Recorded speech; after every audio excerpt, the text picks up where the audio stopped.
은 신약성경 요한복음 6장입니다.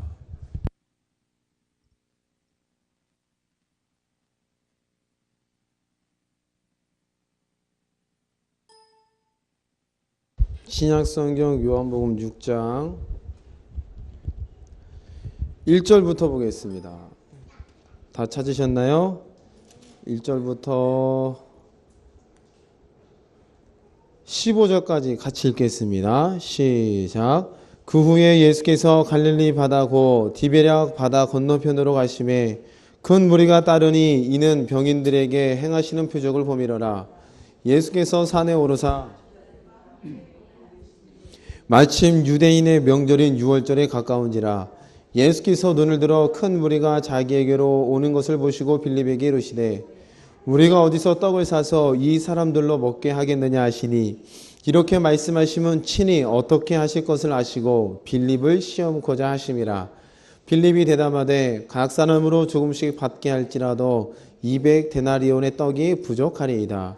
제자 중 하나 곧 시몬 베드로의 형제 안드레가 예수께 여짜오되 여기 한 아이가 있어 보리떡 5개와 물고기 2마리를 가졌나이다. 그러나 그것이 이 많은 사람에게 얼마나 되게 삼나이까.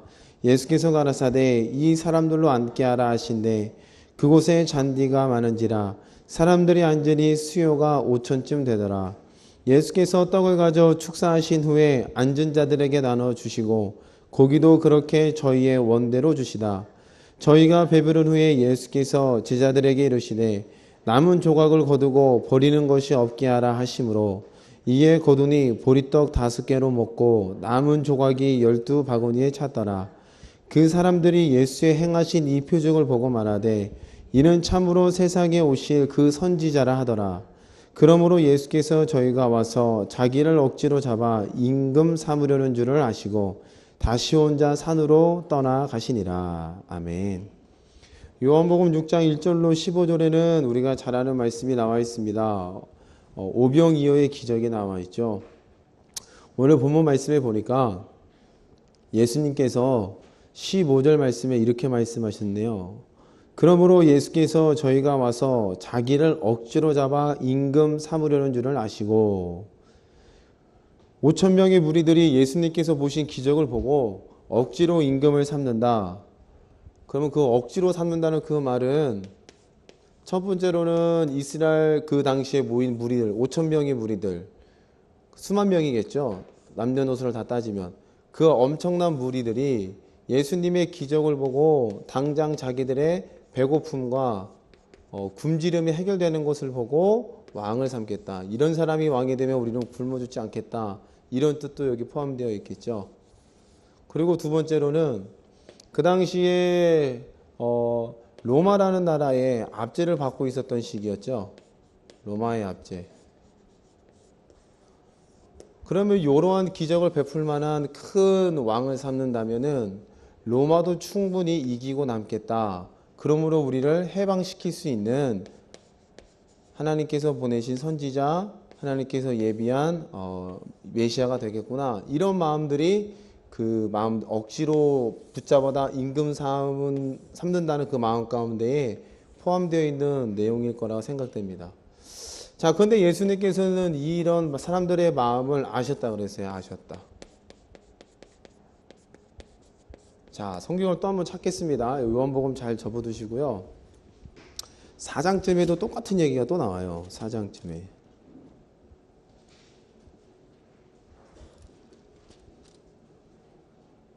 요한복음 2장이네요.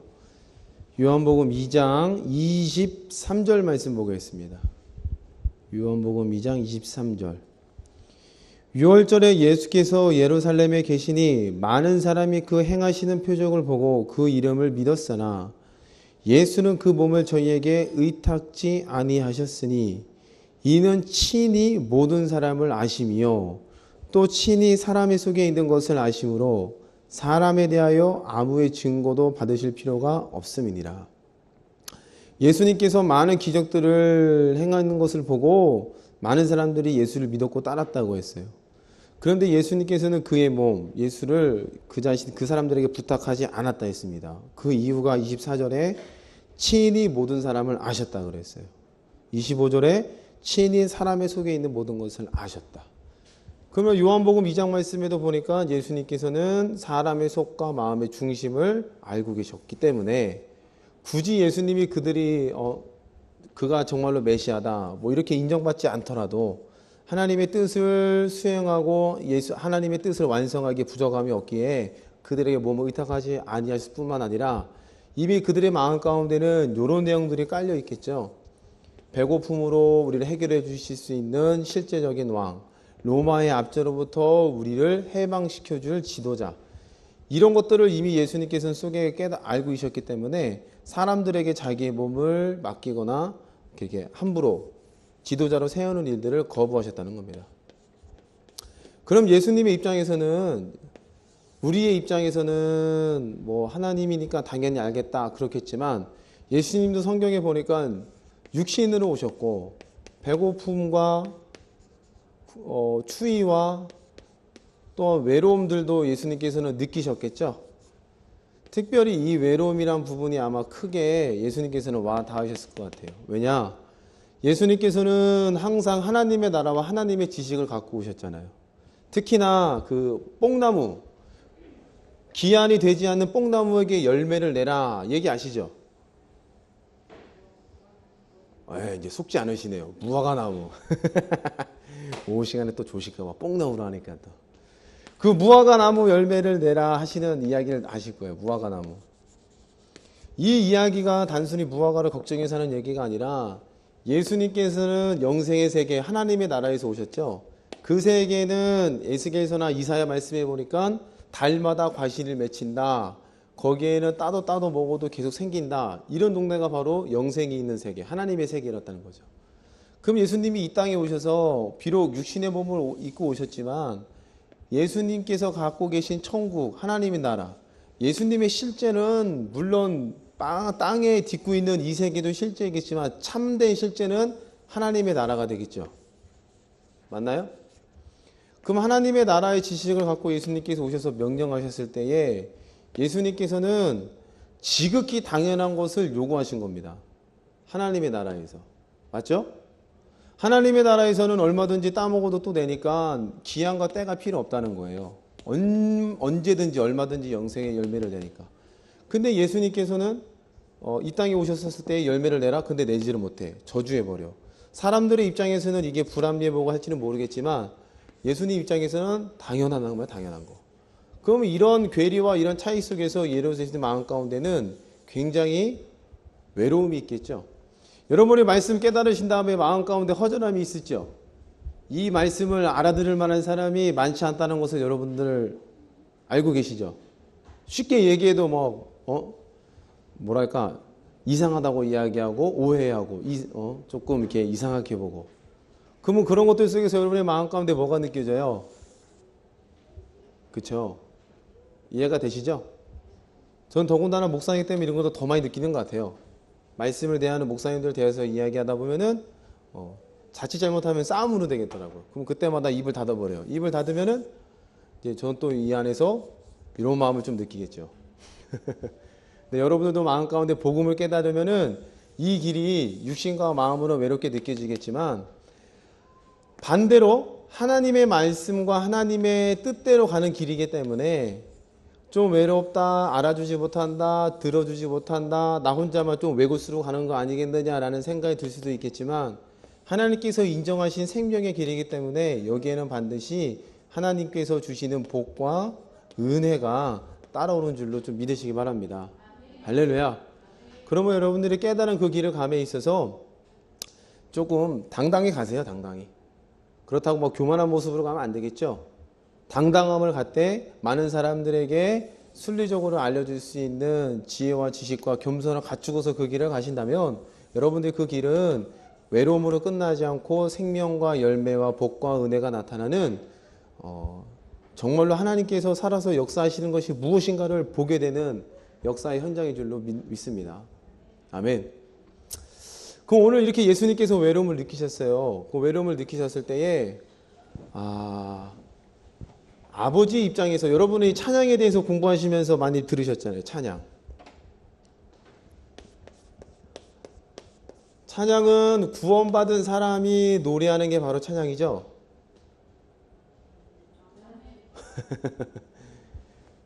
구원받은 사람만이 노래할 수 있는 게 찬양이에요. 찬양. 그의 첫 번째 예가 홍해 사건을 통해서 구원받은 백성이 그 입에서 터져나온 게 모세의 노래였죠. 모세의 노래. 요한계시록에 보니까 또 뭐라 그래요? 유리바닷가에 서서 노래를 부른다? 모세의 노래와 또 어떤 노래래요? 네, 어린 양의 노래. 예수님께서 나의 모든 죄를 가져가셨고 나도 저기 불못에 빠져 죽을 수밖에 없는데 나를 구원해 주셨군요. 그 은혜를 노래하는데요. 그러면 두 노래의 공통점은 반드시 구원, 사망으로부터 건짐받은 자라야만이 부를 수 있는 노래가 찬양이라는 겁니다. 구원의 노래라는 거예요. 그런데 이것을 뒤집어 생각하면은 예수님께서 이 땅에 오시기 전까지는 하나님의 마음에 흡족하게 찬양할 만한 사람이 없었다는 거잖아요. 로마서에서 보니까 유대인이나 헬라인이나 다 치우쳐 죄 아래 있도다 라고 되어 있어요. 율법을 받은 유대인이나 율법을 모르는 헬라인이나 근데 유대인은 말씀을 알았기 때문에 하나님을 찬양해야 마땅한데 찬양하지 못한대요. 헬라인은 율법이 없기 때문에 찬양하지 못하겠죠. 맞죠? 그럼 이방인된 우리 역시도 여기에 속하니까 찬양할 수가 없다는 겁니다. 예수께서 오시기 전에 직전의 상황이 이런 상황이라면은 하나님의 입장에서는 누군가 이 땅에서 내 마음을 흡족하게 노래할 만한 사람들이 이 땅에는 한 명도 없었다는 뜻이 되겠죠. 그때에 하나님께서는 굉장히 물론 하나님은 신이시니까 이런 표현이 안 맞겠지만 하나님도 뭘 느끼셨어요? 그렇죠. 너무나도 이 세계를 바라볼 때 재미가 없고 너무나 이 세계를 바라볼 때 가슴만 아프셨다고 우리가 쉽게 생각해 볼 수가 있겠습니다. 근데 예수님께서 이 땅에 오셔서 세상죄를 걷어가시고 이제는 예수님께서 길이요 진리요 생명이 되셔서 누구든지 예수님만 믿으면은 하나님과 만나고 하나님의 자녀 삼고 성령을 보내서 자녀 삼았다고 인침의 증거까지도 하나님께서 주신다고 성경에 약속해 놨어요. 그럼 이 상태가 되면은 이 상태가 됐을 때에는 이제는 하나님께 뭘 부를 수 있어요? 찬양, 구원의 노래를 부를 수가 있다는 겁니다. 나를 지옥에서 건져주셔서 감사합니다. 나를 질병 가운데서 건져주셔서 감사합니다. 나를 가난 가운데서 시험 드는 거에서 귀신들의 영적인 싸움에서 승리자로 바꿔주심에 감사합니다. 구원해 주셨습니다. 그 노래가 바로 하나님께서 듣고 싶어 하시는 찬양이 된다는 거죠. 오늘 요한복음 6장에 오병이어의 기적을 통해서 5,000명이 먹었어요. 근데 수많은 사람들의 마음의 중심에는 그 열매를 먹고 풍요로움을 느끼지만 하나님 앞에 찬양 드릴 만한 찬양의 준비는 안 되어 있다고 볼 수 있겠죠. 맞나요? 그냥 열매만 먹었다는 겁니다. 기적만 맛봤고 하나님께서 주시는 놀라운 표적을 봤지만 하나님의 마음에 흡족하게 찬양할 만한 찬양의 준비는 안 되어 있다는 거예요. 그도 그럴 것이 이 사건 뒤에 이제 예수님께서 이제 배를 타고 건너편으로 건너가세요. 이 수많은 무리들이 예수님을 찾으려고 한참 헤매죠. 여기 성경에 기록되어 있습니다. 이제 요한복음 6장을 다시 찾아보겠습니다. 요한복음 6장입니다. 22절 말씀 보세요. 22절. 이튿날 바다 건너편에 섰는 무리가 배 한 척밖에 다른 배가 거기 없는 것과 또 어제 예수께서 제자들과 함께 그 배에 오르지 아니하시고 제자들만 가는 것을 보았더니 그러나 디베라에서 배들이 주의 축사하신 후 여럿이 떡 먹던 그곳에 가까이 왔더라. 무리가 거기 예수도 없으시고 제자들도 없음을 보고 곧 배들을 타고 누구를 찾았대요? 예수를 찾아 헤맸다는 거예요. 예수를. 그 무리들이 예수를 찾았다 했을 때 그 예수는 진짜로 하나님께서 찬양 받으실 만한 그 기쁨과 감격 때문에 예수를 찾았다 하기보다는 그 전날에 먹었던 떡, 자기의 배고픔을 해결해주고 우리를 로마의 압제에서 끄집어낼 수 있을 만한 분이 예수이기 때문에 또 그 예수를 찾고 있다는 겁니다. 이해가 되시죠? 네. 그래서 예수님께서도 이렇게 말씀하셨어요. 26절, 27절을 같이 읽어봅니다. 시작. 예수께서 대답하여 가라사대 내가 진실로 진실로 너희에게 이르노니 너희가 나를 찾는 것은 표적을 본 까닭이 아니요 떡을 먹고 배부른 까닭이로다. 썩는 양식을 위하여 일하지 말고 영생하도록 있는 양식을 위하여 하라. 이 양식은 인자가 너희에게 주리니 인자는 아버지 하나님의 인치신 자니라. 자, 26절에 보니까 표적을 본 까닭이 아니래요. 떡을 먹고 배부른 까닭이라는 겁니다. 그럼 예수님께서 표적, 근데 오병이어는 표적이에요, 표적이 아니에요? 표적이 아니에요? 오늘 여기서 우리가 카스테라 한 봉지 뜯었는데 먹어도 남아서 막 마트에다 팔 수 있을 정도로 된다면은 표적이 아니에요. 네, 이렇게 설명해 또 자신 있게 대답을 하시네. 근데 예수님께서는 표적이 왜 그랬을까요? 예수님께서 갖고 있는 표적의 개념은 뭘까요? 표적과 이적들은 다 이정표도 같잖아요. 이정표. 여러분들이 길을 가시다 보면 이정표가 있잖아요. 오른쪽으로 가세요. 도당동이 나옵니다. 왼쪽으로 가세요. 춘희형이 나옵니다. 이정표는 이런 역할이잖아요. 가는 길, 목적지를 알려주잖아요. 그럼 예수님께서 이 땅에서 행하신 이 오병이의 표적은 누구를 가리키고 있어요? 하나님의 나라, 아버지의 뜻, 영생. 그런데 이 많은 사람들은 그 표적을 통해서 하나님이 계시구나. 하나님의 나라가 저런 것이구나. 저 나라를 예수가 우리에게 주려고 오셨구나. 이렇게 알아먹어야 되는데 그렇게 알아먹지 못했어요. 뭐만 채웠어요? 배만 채우고 현재의 자기의 어려움을 해결해 줄 수 있는 목적과 대상만 봤으니까 그들에게 표적은 봤는데 예수님께서 보시기에 표적이 아니라 그 아니라는 표적은 그들이 봐야 할 것을 못 보았기 때문에 표적이 아니라는 겁니다. 깨달아지세요? 오늘 여러분의 삶 가운데 이적과 표적이 많이 나타날 줄로 믿습니다. 그럼 예수님께서 인정하시는 본자로 서 있기를 축복합니다. 아멘. 한 번, 두 번 나타났다는 그것만 붙잡지 마시고 그걸 통해서 저 나라가 있구나. 그분이 확실하구나. 그의 말씀이 오늘 내게 또 생명되는구나. 나는 이 길로 가다가 죽어야지. 할렐루야. 이런 고백들과 마음의 치우침들이 있어야 할 줄로 믿습니다. 자, 근데 예수님께서 그들에게 말씀하시기를 너희는 표적을 본 게 아니다. 떡을 먹고 배불렀다 라고 말씀하셨어요. 이 말씀하실 때 얼마나 가슴이 아프셨겠어요. 이해가 되시죠? 봐야 할 것을 못 보고 깨달아야 할 것을 깨닫지 못할 때에 예수님께서 답답해 하신다는 겁니다. 자, 근데 여기서 예수님께서 조금 어려운 말을 해요. 이제 이 다음에 나는 하늘로부터 내려온 생명의 떡이라고 하셨어요. 생명의 떡. 그럼 예수님께서 생명의 떡이 된다는 말은 그 당시에 떡을 먹은 자들은 이런 표적도 표적으로 못 보는 자들이니 하물며 이런 어려운 말씀을 깨닫겠어요? 깨닫지 못했다는 거예요. 깨닫지 못하고 어려운 말을 쓰니까 죄에다 돌아가요.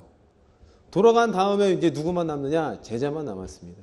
그때 예수님께서 제자들에게 말씀하실 때 너희도 가려느냐 했을 때 누가 대답했어요? 베드로가 대답했어요. 뭐라고 했죠? 네, 찾아보겠습니다. 41절 자기가 하늘로서 내려온 떡이라 하심으로 유대인들이 예수께 대하여 수군거려 가로되 믿지 않았다는 겁니다. 쭉쭉쭉 넘어가서 52절 이러므로 유대인들이 서로 다투어 가로되 이 사람이 어찌 능히 제사를 우리에게 주어 먹게 하겠느냐. 그러니까 계속 믿지 않는다는 겁니다. 쭉 넘어가서 66절입니다. 이러므로 제자 중에 많이 물러가고 다시 그와 함께 다니지 아니하더라. 예수께서 12 제자에게 이르시되 너희도 가려느냐. 68절을 같이 읽어봅니다. 시작. 시몬 베드로가 대답하되 주여 영생의 말씀이 계심에 우리가 네게로 가오리이까. 우리가 주는 하나님의 거룩하신 자신 줄 믿고 알았었나이다. 시몬 베드로가 대답하여 가로되 주여 영생의 말씀이 계시면 우리가 누구로 갑니까? 우리는 갈 수가 없습니다. 예수가 바로 생명의 떡이시고 그 예수께만 붙어 있겠습니다. 그러면 5,000명이나 된 허다한 무리들, 남녀노소 다 따지면 수만 명이 모였겠죠. 그 수만 명이 엄청난 기적을 봤는데 예수님은 보지 못했다. 조금 어려운 얘기를 하니까 수많은 사람들은 쉽게 떨어져 버리고 이제 나머지 제자들만 남았어요. 그 제자들의 고백이 영생의 말씀이 주께 있사온데 우리가 어디로 가겠습니까? 이때에 예수님의 마음은 어땠을까요?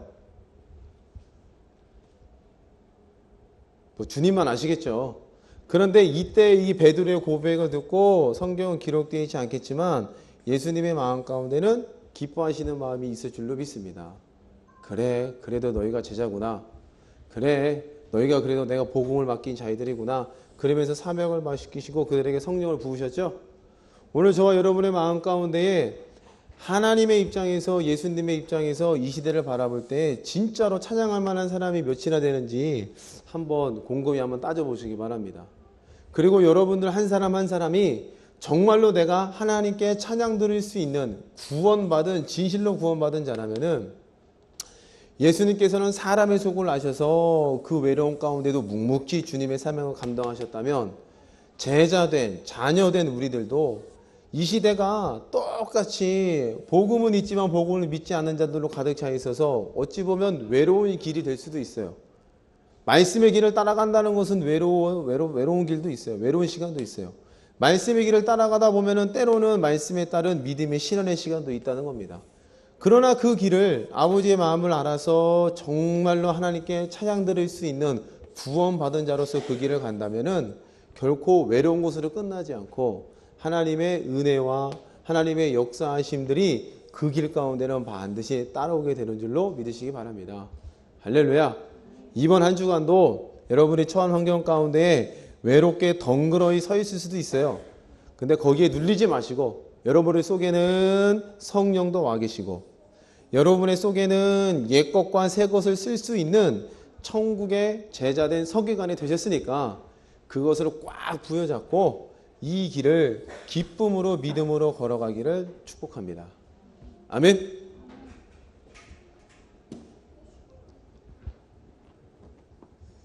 함께 찬양할까요?